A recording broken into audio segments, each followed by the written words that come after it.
নমস্কাৰ আপোনালোক সকলোকে পুনৰবাৰ স্বাগতম নসমাই মছজিদ বন্ধুসকল পলকতে চাওক আজি 9টা গুৰুত্বপূৰ্ণ খবৰ।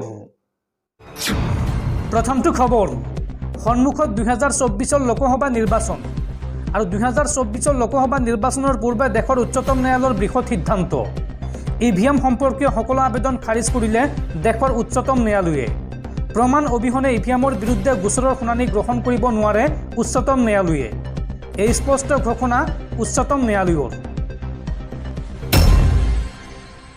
পৰৱৰ্তী খবৰ ভাৰতীয় বতৰ বিজ্ঞান কেন্দ্ৰৰ আগজাননী 18 আৰু 19 মাৰ্চত ৰাজ্যত হ'ব প্ৰচণ্ড ধুমুহা বৰষুণ। এই সন্দৰ্ভত ৰাজ্যৰ 34খন জিলাত হাই এলাৰ্ট জাৰি ভাৰতীয় বতৰ বিজ্ঞান কেন্দ্ৰৰ। পুনৰ বতৰ বিজ্ঞান কেন্দ্ৰৰ সতৰ্কবাণী 18 আৰু 19 মাৰ্চৰ বাবে ৰাজ্যবাসীক সতৰ্কবাণী বতৰ বিজ্ঞান কেন্দ্ৰৰ। ৰাজ্যৰ 35খন জিলাৰ ভিতৰত 34খন জিলাত হ'ব ধুমুহাৰ লগতে বজ্ৰপাত। 34খন জিলাত এই দুদিনত হ'ব প্ৰচণ্ড ধুমুহা বৰষুণ আৰু বজ্ৰপাত। এই সন্দৰ্ভত ৰাজ্যৰ 34খন জিলালৈ য়েল্লো এলাৰ্ট জাৰি বতৰ বিজ্ঞান কেন্দ্ৰৰ। এই তালিকাত আছে তিনিচুকীয়া, ডিব্ৰুগড়, ধেমাজি, লখিমপুৰ, মাজুলীত ধুমুহাৰ লগতে বজ্ৰপাতৰ সম্ভাৱনা আছে।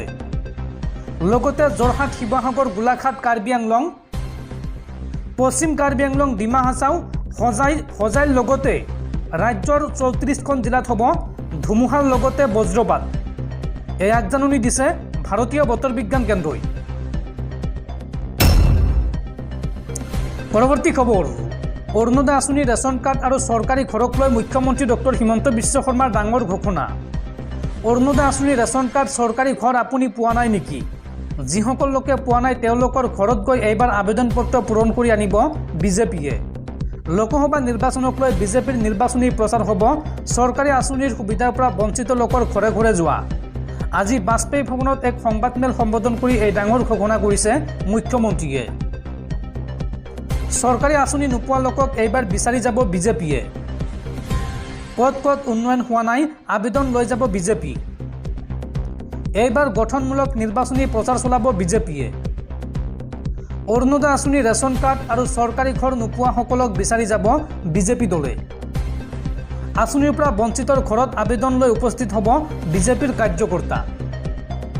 38টা আঁচনিৰ খবৰ ল'বলৈ প্ৰতিখন গাঁৱত যাব বিজেপি। আৰু 10জনতকৈ অধিক সদস্য থকা আত্মসহায়ক গোটৰ নামো সংগ্ৰহ কৰিব বিজেপিয়ে। ঘৰে ঘৰে গৈ নিৰ্বাচনী প্ৰচাৰ চলোৱাত গুৰুত্ব দিব বিজেপিয়ে। আৰু বিধায়কসকলে প্ৰস্তুত কৰিব আঁচনিৰ পৰা বঞ্চিতসকলৰ নাম আৰু তালিকা। আজি বাজপেয়ী ভৱনত এক সংবাদমেল সম্বোধন কৰি এই ডাঙৰ ঘোষণা কৰিছে মুখ্যমন্ত্ৰী ডক্টৰ হিমন্ত বিশ্ব শৰ্মাই। বন্ধুসকল, তাৰপিছত 4 নম্বৰ খবৰটো জনোৱাৰ আগতে আপোনালৈ এটা সৰু ৰিকুৱেষ্ট, যদি তেওঁলোকে এইটো ভিডিঅ'ত লাইক কৰা নাই তেন্তে প্লিজ এটা লাইক কৰি দিয়ক। আৰু এনেকুৱা ধৰণৰ নতুন নতুন ভিডিঅ' পাবলৈ চেনেলটো ছাবস্ক্ৰাইব কৰি কাষত থকা বেল আইকনটো প্ৰেছ কৰি ৰাখক। পৰৱৰ্তী খবৰ 2024 লোকসভা নিৰ্বাচনৰ বাবে অসমৰ 3খন আসনৰ বাবে প্ৰাৰ্থীৰ তালিকা ঘোষণা AIUDF দলৰ। এই তালিকা অনুসৰি ধুবুৰীত AIUDFৰ প্ৰাৰ্থী হিচাপে আগবঢ়োৱা হৈছে বা প্ৰক্ষেপ কৰা হৈছে বদৰুদ্দিন আজমলক। আমিনুল ইছলামক নগাঁৱত প্ৰাৰ্থিত্ব প্ৰদান কৰা হৈছে। লগতে কৰিমগঞ্জত প্ৰাৰ্থিত্ব প্ৰদান কৰা হৈছে চাহাবুল ইছলাম চৌধুৰীক। আজি আনুষ্ঠানিকভাৱে এই তালিকা ঘোষণা কৰে AIUDF দলে। পৰৱৰ্তী খবৰ নিৰ্বাচনৰ পূৰ্বে কংগ্ৰেছত পুনৰ মক্ষম আঘাত। এইবাৰ কংগ্ৰেছ দল এৰিলে বৰপেটাৰ সাংসদ আব্দুল খালেকে। টিকট বঞ্চিত আব্দুল খালেকে প্ৰেৰণ কৰিলে পদত্যাগ পত্ৰ। কংগ্ৰেছত পুনৰ মক্ষম আঘাত। এইবাৰ আব্দুল খালেকে এৰিলে কংগ্ৰেছ দল। সাংসদগৰাকীয়ে প্ৰেৰণ কৰিলে পদত্যাগ পত্ৰ। AICCৰ সভাপতি মল্লিকাৰ্জুন খাৰ্গেলৈ প্ৰেৰণ কৰিলে পদত্যাগ পত্ৰ। উল্লেখযোগ্য যে 2024 লোকসভা নিৰ্বাচনত কৰ্তন কৰা হৈছিল সাংসদগৰাকীৰ টিকট। আৰু টিকট কৰ্তনৰ পিছতে দলৰ পৰা পদত্যাগ কৰিছে সাংসদ আব্দুল খালেকে।